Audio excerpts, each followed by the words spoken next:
Welcome to Momentum Monday. Today is September 4th, 2022. Howard, Yes, sir.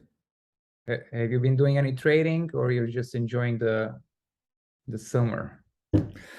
I have been training, not trading. Take off my glasses. You know what? I gotta wear them. I have like 9 pair of glasses now for different lengths away from my computer. I am headed on a vicious, fun adventure. I've been training for like 6 months. So just to survive, work and fun. So I would say, I don't know, training is not as like, I'm kind of looking forward to the end of the training, which I'm in right now. But no trade, you know me, I've been talking about it here with you. I'm overmatched, so I'm just high cash. It's funny because I'm in Toronto, which the market, the markets here have been unaffected by any kind of real estate interest. And finally, even the Toronto real estate market is soft. Which is, it's been a bull market for, I don't know, 20 years here, 30 years in real estate. So But that's a good thing, right? Because in the past 2 years, real estate went up 40%. So it's a good thing if we see it soften up. Yeah.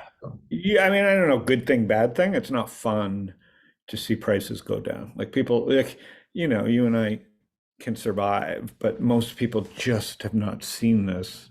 I mean, most people onboarded from 2020, right? Like the young generation has not seen this, and the older generation has not seen,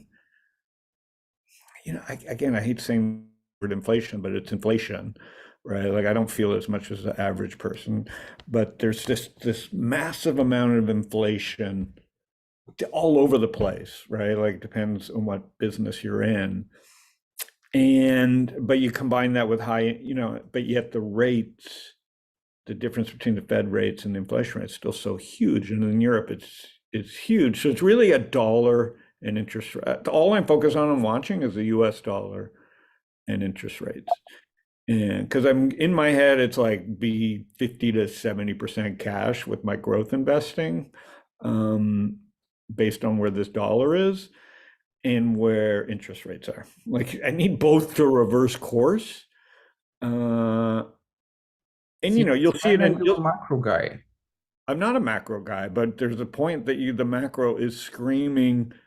I'm not a macro guy on my day job, which is investing in startups. Who cares? If you're focused on getting your first 10 customers, what's the macro matter? But the macro does matter in many ways, Ivan. So let me just walk you through this. The macro matters. Let's pull back to the US dollar. Okay. How many crypto people and everybody have told you like the dollar's going to crash over the last 5-6 years, right? It's like Bitcoin this and crypto that. And look what the dollar's done. And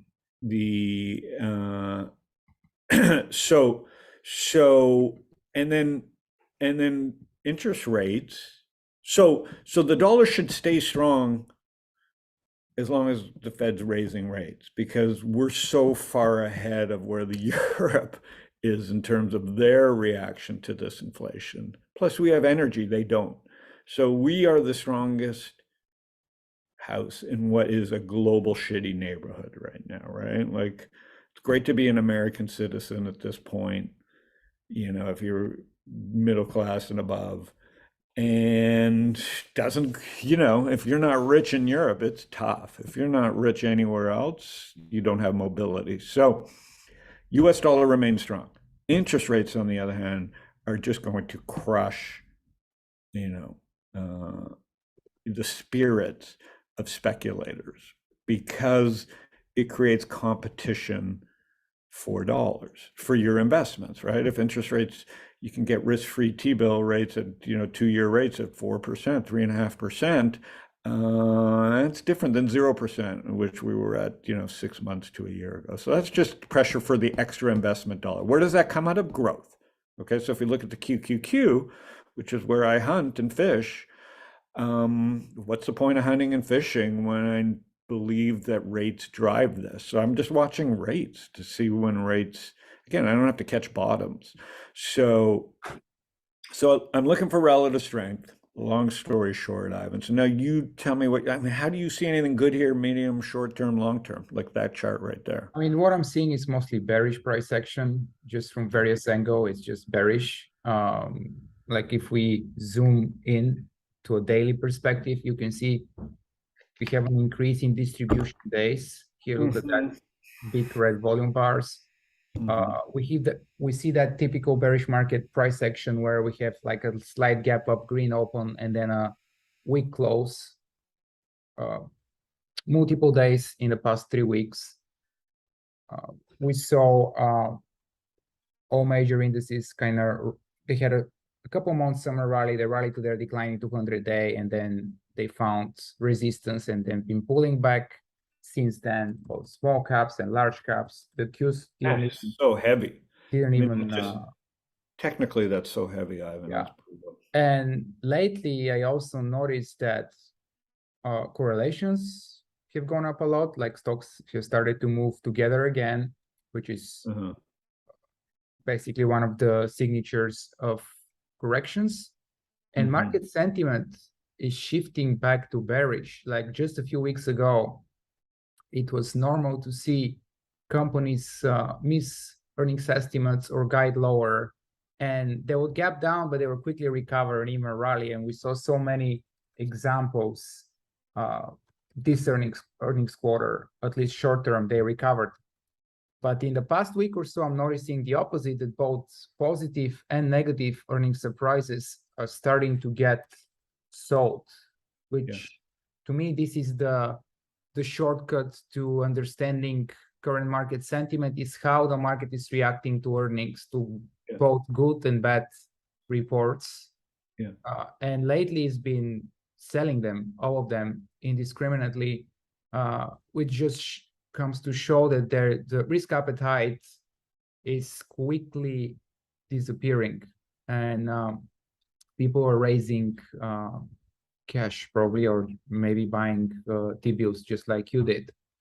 Yeah. So this is what I'm seeing mostly. It's just bearish price action. Obviously, there's still some leaders as of right now that are kind of holding well, and Mhm. maybe they'll build new bases. As it's possible that as the indices potentially pull back and test their summer lows, it's possible that we see something like First Solar or ENPH. They can just build a new base above their 50-day while the indices are having issues, and potentially they could be new leaders out of this correction. And we've talked about the seasonality of the midterm elections, how stocks tend to be weak right before the midterm election, which I believe are like early November, and they tend to be very strong after. So if we see some type of repetition of that, maybe we retest the lows in the next month and a half, and then we see stronger price action towards the end of the year. Yeah. I agree. Let me walk you. I don't want to talk about individual stocks, but I want to talk about how I see some scrubs. Let's take a look at Apple first. Okay. And you can see the relative. Ooh, that does not. I'm kind of back bearish on Apple technically. Give me a weekly, Ivan. Here you go. Yeah. So look at the relative strength of Apple, the largest company in the world, right? Which people are thrilled. Everybody owns its biggest probably position I have, which is kind of like a cop out at this point, but you have to. Here's why. Apple has single-handedly, I think one of the greatest moves Apple made is a move it hasn't, two moves it hasn't made or announced. They never went out and bought a social media account. Like I've been really thinking this through, and like how Tim Cook lack of doing things has been genius. People complain about like that. What have they done lately, right? Like lots of truth to that, maybe, other than the watch and the fact that the iPhone still leading. Maybe that's all he had to do. But the two biggest things he hasn't done is one, we all thought he should buy a social network. Well, he has one in his iMessage, and the genius was, and this is evil at many levels, they never bought like a Facebook, a TikTok, a Snapchat, or a Twitter, and everybody screamed for them to do that. But what they did was they avoided doing it and they killed them instead with their iOS.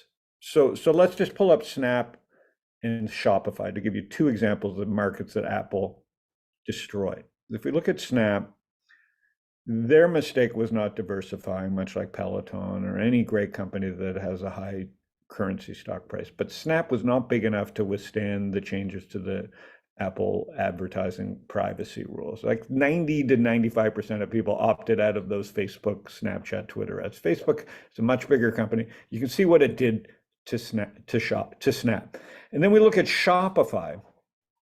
And then we can look at Facebook too they've made the massive blunder of what Shopify didn't see or what Toby didn't see was that they were so dependent on small DTC brands that were growing on Facebook that indirectly by Facebook getting killed, all these small DTC companies or one or two person shops that would source something on Alibaba, put it up on a Shopify store and then go to Facebook once they had and figured out how to buy thousands of users, that's over because everybody opted out of Facebook. So you have all these small DTC companies that have no teams capable of doing true marketing and growth.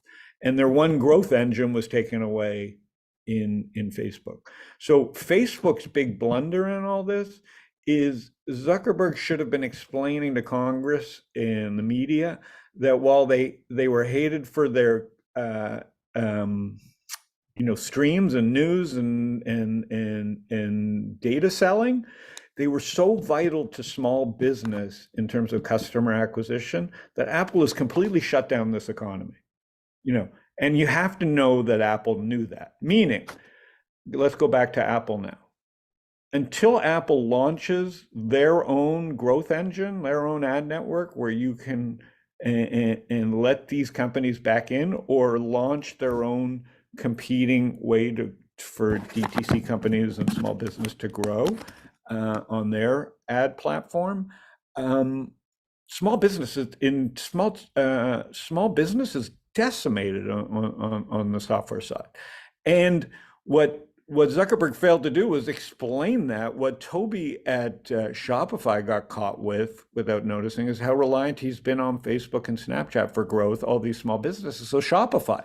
So basically, Apple is in a position to possibly buy Shopify right now let's look at Shopify, how far it's down. Someone's going to buy Shopify at a 70 to 90% discount to where it was just a year ago. So as bad as Shopify looks technically, I continue to own a little bit because you're going to wake up one day and Apple or Amazon is going to bid 70 to 80 billion from this. Now, it could come from a 20 billion valuation, but Shopify is going to get bought. Okay, they have been shut off because of their reliance on Facebook and Snapchat for their small DTC companies. So they are in a heck of a lot of trouble in terms of growth. Snapchat is basically left for dead. And Apple comes out of this smelling like a rose because they don't have a social network, so everybody loves them. And deep down, they're building their own social ad targeting platform on their own. So if we look at Apple stock, that's why relatively it has outperformed.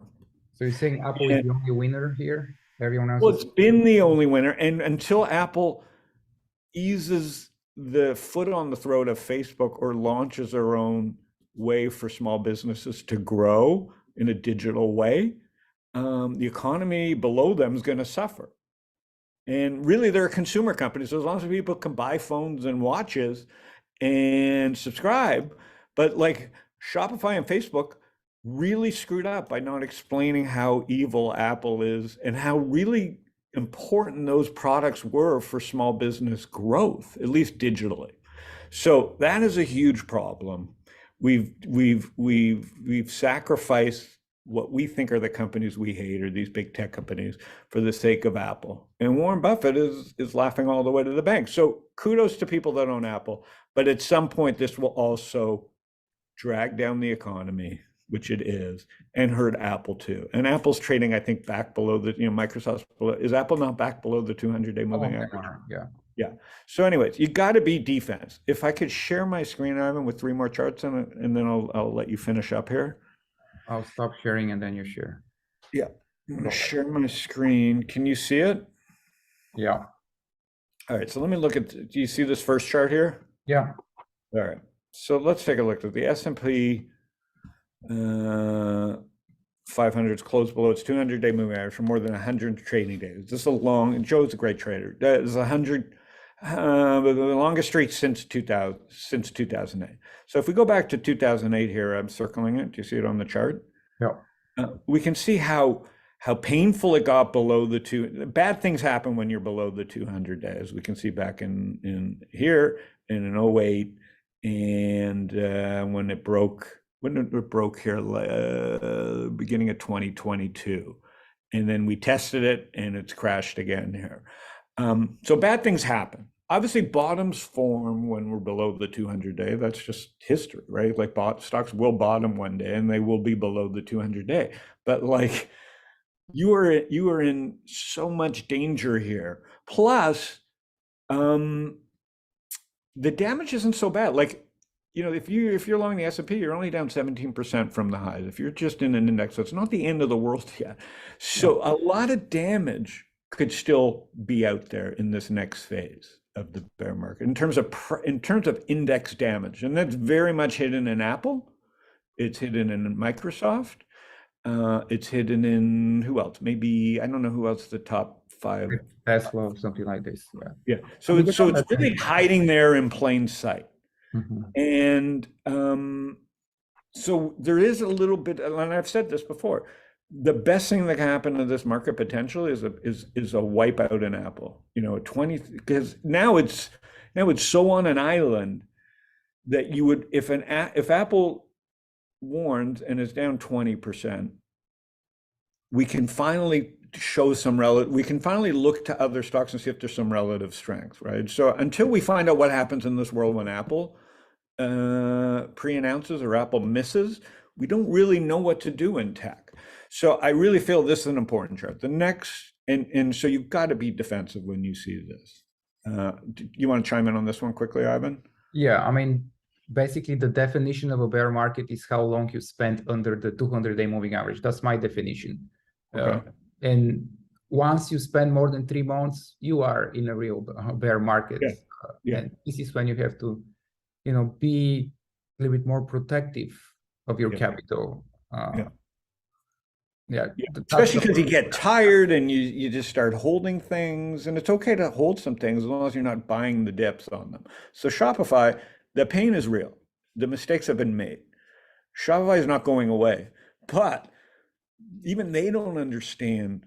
Like if you're internally at Shopify, they're trying to plug holes and figure out how to get growth going, but they don't understand where the real problem lies. And I think that lies within SMBs, right? You have all these people that set up Shopify stores that can't grow because they're two-person teams and they haven't even figured it out. And believe me, I've talked to enough small and yeah, I've invested personally in enough small brands and hearing from the founders to tell me what the real problem is. So this is a big failure of Facebook and Shopify and even Snap. The CEOs not explaining to the politicians or not lobbying the right people to explain the damage that Apple is inflicting. But yes, Ivan, what you said, 100 days below is 3 months. You yeah. need to be extra careful right here. And then that's why I bring up the dollar and rates. Like if the Fed has no interest in reversing course right now. So where are you going to bet on? Okay, next chart. Can you see this one? Yeah. All right, so this is a really good chart from Murphy Charts. Discretionary will outperform staples with the strong equity bull market. Okay, so you can see in 2008 and 2020 the real panic. Okay, so at least we've taken out a lot of the excess, right? You can see here we've taken out a lot of this excess, and these are better charts to look at, to be honest, when things are screamingly, a lot more signal was right here back in mid 2021 to maybe take some money off your risk curve here. Here we're in no man's land, but any big spike down would be a bet. I feel we're in no man's land from this chart. And then you combine it with the 200-day prom. So I think defensive is still where money is getting put to work. So that's not a growth market. Any comment here on this one, Ivan? I mean, I would say that it's not just about defensive versus discretionary, but it's about low volatility versus high volatility. It's normal during correction, high volatility to drop, high volatility stock to drop much more, and that's why that graph looks like this. And it's normal also during uptrends, high volatility stocks to go up much more than consumer staples, which have a bet of, you know, close to one or under one. So Yeah. this is just normal, just saying that basically the water is wet. This is what happens in All right. cycles. So you don't love this chart. What I see here is defense is where money is getting spent. And then finally, before I just let you finish up here, I think this has been a really important thing that as someone who's never followed the credit markets or the spreads, and I'm learning that this is a really important tell. So winding credit spreads, which we saw in 2000, 2008, and luckily for 10 years, very few events of winding credit spreads, and probably that was Fed induced. You know, you have these screaming bull markets. And you can see here in the last year, we have continued to face a period of winding credit spreads. And, you know, it's not something you should watch daily, but, you know, you have to be in a mode of defense. I think this chart really tells you that, you know, when we were long in tooth in this bull market, and this spike up here when there was no spread in credits was probably a good time to take some risk off.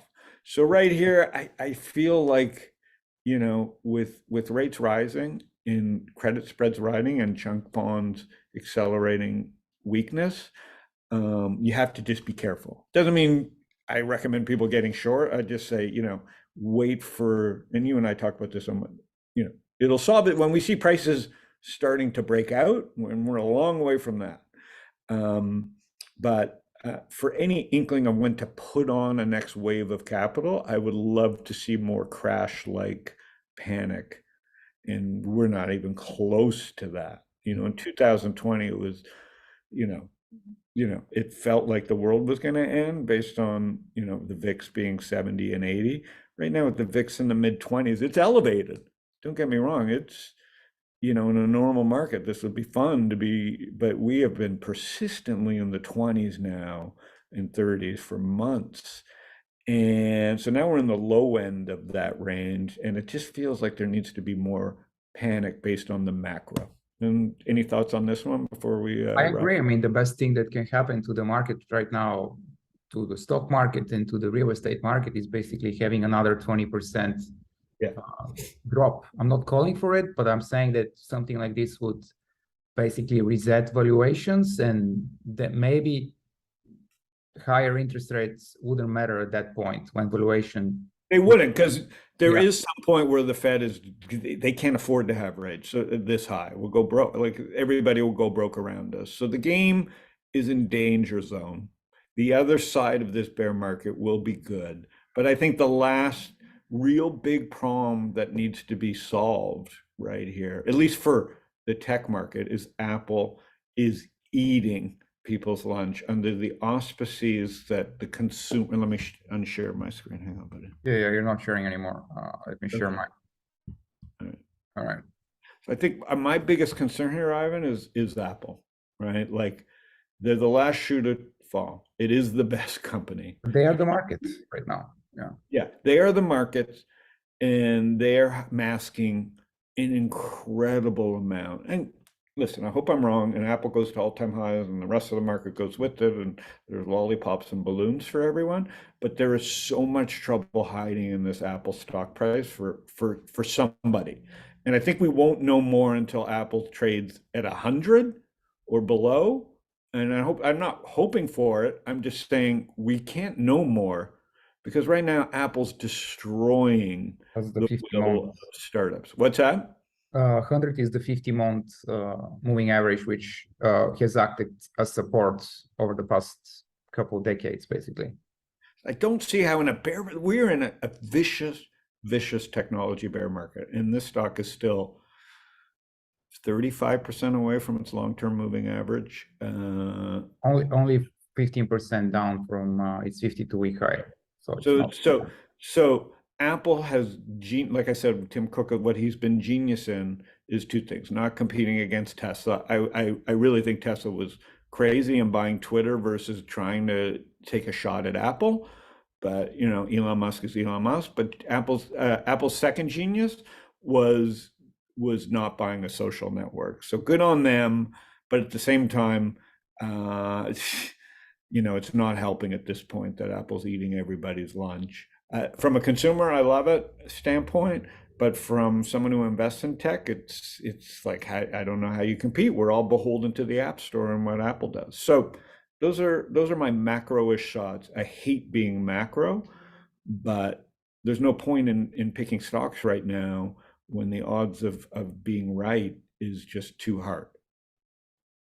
Yeah, especially if you have a longer term horizon, if your position, your swing trader it is definitely difficult. You have to, if you want to be active, you need to be really nimble in this tape and basically take some really, really short term scalps, basically. And you're telling me that you're leaning short side when you scalp right now. Yeah. Yeah. Both sides, but mostly shorts in the past week. So yeah.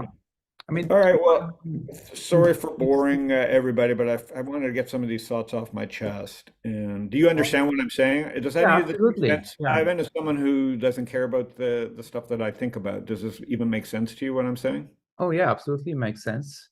The question is how much of it is already priced in, and probably not everything, but probably a lot. Yeah, I mean, I feel like you look at Shopify and you look at Zoom, they're not cheap, but they're amazing companies and amazing products, and they're trying to stop going down. They're trying to, but they look like they're ready to implode Yeah. again, right? And that scares me. Yeah. And that's more about Microsoft and Apple. Below that level, I don't know, probably could be a, In I don't know, teens. 40, You're looking 50% at the drop. Yeah. teens. Yeah. Yeah. And management doesn't, they have no say in this, right? No matter what they do, it feels like they're in Apple's hand because of, Maybe they need an Indian CEO, Howard, since every big company is getting an oh, Indian. they'll get one. No, Toby has ultimate power. So again, these are really, you're talking about one of the best companies in software and useful products to the American economy or new economy, going back and trading down to 2017, 2018 prices. And it just feels like we're right there, like we're on the verge of that happening. And maybe that's what needs to happen, but you won't get the return to growth until Apple's power over the consumer changes. So it's a big macro chess game going on right now. And that's why I'm focused on that. So I apologize, everybody, but hopefully that helps clarify why I'm at best, you know, 50% long hair, but really it's stinky out there and it feels terrible. So be really careful, I think, right here. Yeah. All right, then. See you next week then. See you guys. All right. Bye.